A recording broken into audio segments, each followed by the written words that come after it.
Welcome back to our At the Net segment. I'm Connor Onion. We're talking Illinois State Redbirds volleyball this week with Allie Matters, the head coach of the Redbirds. Coach, thanks for taking the time. How are things? Everything's great. That was a long weekend on the road, and to pick up two wins. I mean, that's a long bus ride from Belmont, so it's that drive is a lot easier when you win. So I don't really have any complaints on this beautiful Monday. Right. You go five setter and then you go the easy route. You get the sweep to close out the weekend. What was that bus ride like going back home? It was, I mean, the team was pretty exhausted. I think the staff was exhausted. It's tough enough to be on the road, and then that five setter at Murray, and then to drive from Murray to Belmont. It was just a lot of miles. But again, it was, vibes were up and everyone was really excited. We had a bunch of career highs over the weekend, and it was just a really great way to, not start conference because this is our second weekend, but after playing Drake and UNI, it was great to get some momentum, and vibes are high for sure. I want to go back to the Murray State match real quick because you guys are down 2-1. You Yeah. played what had to be an exhausting third set, 28-26. You guys drop it, but then you come back and win the final two sets. What was your message after that third set? Yeah, I said to the team, I think this was the first time, I consider myself as a head coach, and I'm sure many of us do, that we're kind of like the prime motivator of like, what does my team need to hear? What do they need to be fired up? Do they need to be, more on the encouraging side? And I think this was the first time that my core group of sophomores really overtook the huddle and was like, guys, we're doing this. Hannah Reichensberger, who's been carrying us in the middle, mostly all of season, was just like, hey guys, like we're doing this. Like we've given up, in the fourth set last couple of weeks, like we're not giving up, like this is our match. So I think that was really the first time that I just kind of stepped back. It was like, wow, this is great. I wish y'all would do that more often. So it was just a really long match. And it was just great to see my team just stay, we're talking about mental maturity, and to stay like locked in for the match was almost 3 hours long. Like that's a really long match to stay locked in for. And I'm really glad that we got that win. Who would you say your most focused player is when things are long and drawn out like that? I mean, Hannah Reichensberger, I think, my athletes that, Ada Shadowald, Emily Weber, those two are in six rotations constantly. So they don't get to step off, get some water, take a break. So those two definitely carry a lot of load and are really focused. And, Emily Weber, our setter, they all kind of have to be pretty focused to be effective. So I think collectively we were very, very focused on Friday. Yeah. In that match against Murray State, you had three hitters with 15 plus kills. So Emily Weber spreading it around a little bit at setter. What stood out about her distribution at this point in the season?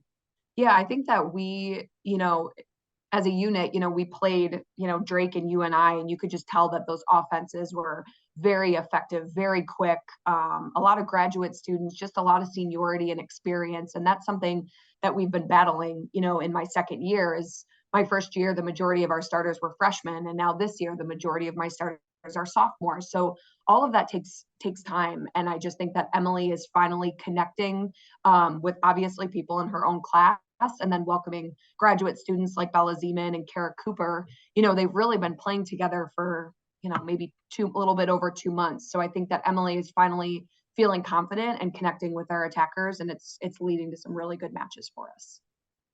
You're talking about the vocal piece too, and how you're seeing that sophomore class start to speak a Yeah. little bit more. Where does Emily fit into that part of it? Yeah, I think Emily is more Emily's a little bit more reserved. We did, a disc assessment, kind of like a personality test where you figure out where your athletes fall and how they communicate, how they give feedback. And that was actually something really helpful for our staff and for our athletes to not only kind of understand themselves in, a competitive environment, but also understand each other. So Emily's a little bit more reserved in that sense, and kind of the fact that when she does speak up, everyone does listen because she doesn't do it overly often. But she's definitely been a work in progress, and she's turning out to be one of our most vocal leaders on the floor. Did the coaches take that test too? We did. We did. It was really interesting. And sometimes I'm like, wow, I feel attacked. It just was really just kind of like, this is what you like, this is what you don't like. I mean, it was like 125 pages. Wow. It was pretty serious. So we had a couple consultations where, they lined us up. You could either be a D, an I, an S, or a C, and then they line you up, of what your numbers and how your test came out and things like that. And it was, some of the team was laughing because they were like, no, that's not me. And everyone's like, yeah, that is 100% you. So it was a really great exercise that we did during preseason, and we've been able to kind of fall back on it in certain situations that have come up lately. What did you learn about yourself that maybe you didn't know before you took that test? I think just some things that they give you feedback about, like how you handle, I'm a low D, which means that I'm not overly assertive. I'm not overly confrontational. And I think that not surprised some people, but they're like, oh, how can you be a low D and be, an effective coach if you're not overly dominant? And I was a high I, which meant that I enjoy being around people. I enjoy like relationship first. And that was something that my players were like, oh, yeah, that's definitely you, just more kind of on the nurturing side than the dominant side. And a big bulk of my athletes are also higher I's, which makes sense as I recruited them. So I think that everything kind of came full circle for us. So we were like, wow, that was a pretty serious investment that we made, that we've found a lot out about each other, me in particular. Right, right. Coach to player, that seems like a good match then.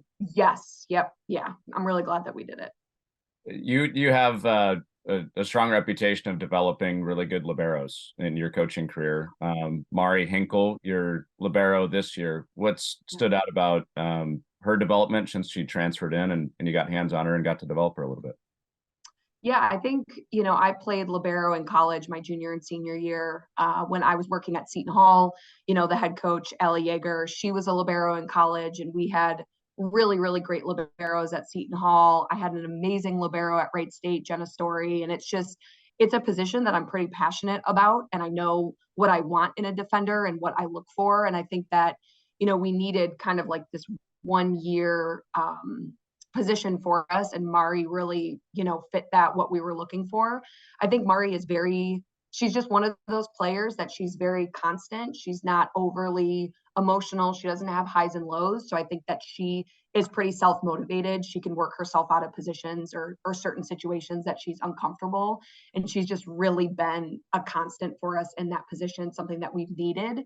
And we've needed that seniority and experience. And I think that she's really brought that to our team this year. And I love what liberos do, and I think not enough programs put money at their liberos. I think sometimes it's like, oh, we want to scholarship our attackers, but I think that if you can't keep the floor off, or if you can't keep the ball off the floor, or if you can't pass well, so we tend to give our liberos as much as we can afford to give them.